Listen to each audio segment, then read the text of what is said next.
Hi everyone, welcome back to Microbiogenics.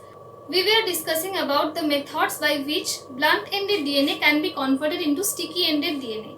We have discussed about two methods. One is linker, the second one is adapter, and today I am going to discuss about the third method, which is homopolymeric tailing. So when we break the term homopolymer,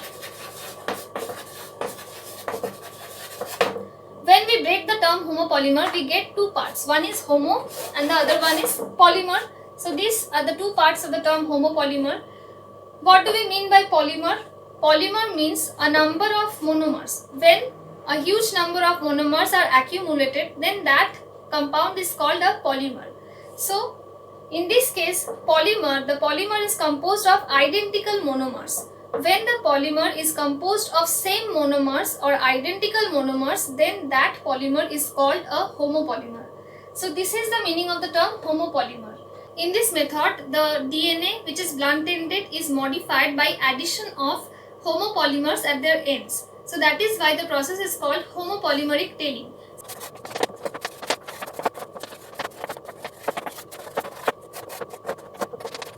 The process of homopolymeric tailing is catalyzed by the enzyme terminal deoxyribonucleotide transferase. The enzyme is this.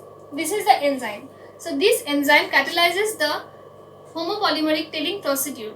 We have learned about the enzyme before also, and we know what is the special property of this enzyme. This enzyme is a template independent DNA polymerase. Template independent DNA polymerase can catalyze addition of nucleotides without the information required from the template strand.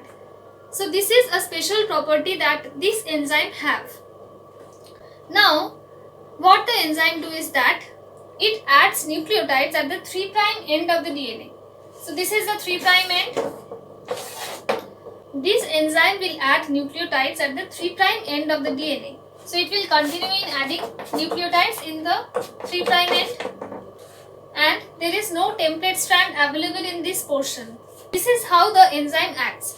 The enzyme adds nucleotides at the 3' end of the DNA and no template DNA is required for its action. Now let's look how the homopolymer tail is added.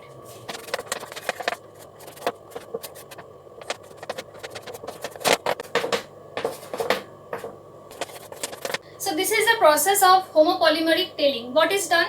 Blunt-ended DNA is mixed with template independent DNA polymerase, and now the nucleotide is added.